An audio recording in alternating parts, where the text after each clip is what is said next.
so much for coming in to visit me at and my book, Mind to Give.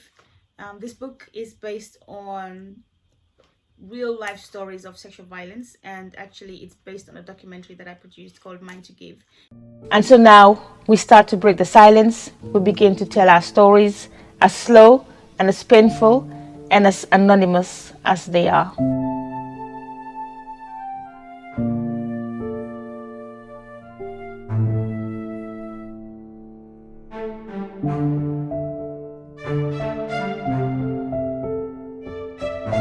And I thought it'd be good to put it in a book. It's not very pleasant reading. It's not a very happy topic for anybody. But I think it's important that we tell the stories, that we raise our voices in order to bring an end to physical and sexual violence against women and girls.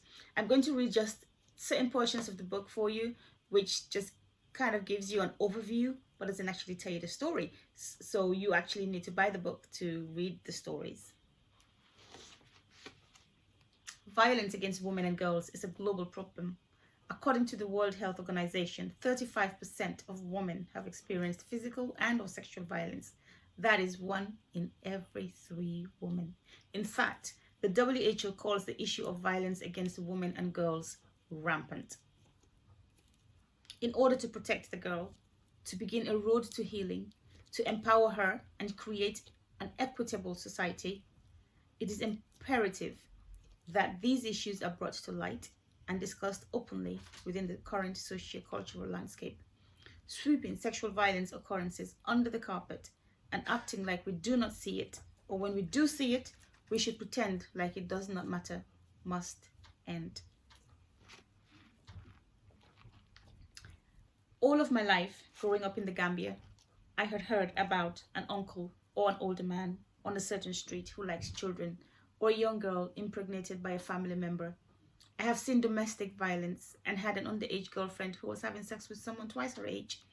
I watched as the man who had just been up the pulpit at church assaulted a young woman, his hand freely roaming her body to her obvious embarrassment and discomfort, and her soft pleas of stop and no.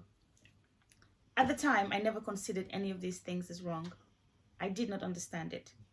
No one had spoken to me about it or told me it was not the right thing to do.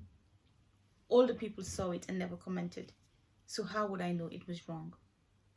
Now, over 30 years later, I began to reflect on this past.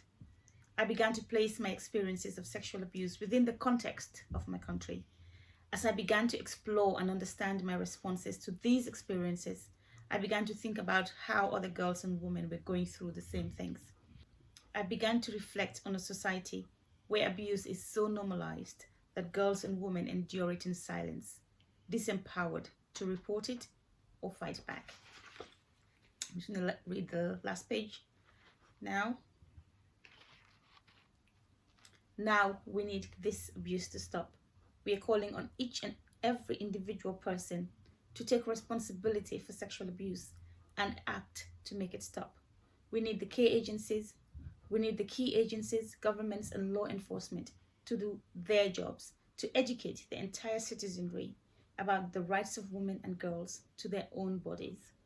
But above all, to ensure the full force of the law comes down on perpetrators so that they know there will be consequences. Women and girls and their families need to be bold and to know that the law and society is on their side. This is not a situation unique to the Gambia, West Africa, or Africa. It is a global pandemic. So many women right here in... Wow. This is not a situation unique to the Gambia, West Africa, or Africa. It is a global pandemic. So many women right here in the United Kingdom tell me their stories when they learn about this project. And that breaks my heart too. Society is truly failing women by not tackling this problem. Even though I know the enactments in this documentary are done by actors, I am hurt for these girls and women. This has been a truly harrowing journey.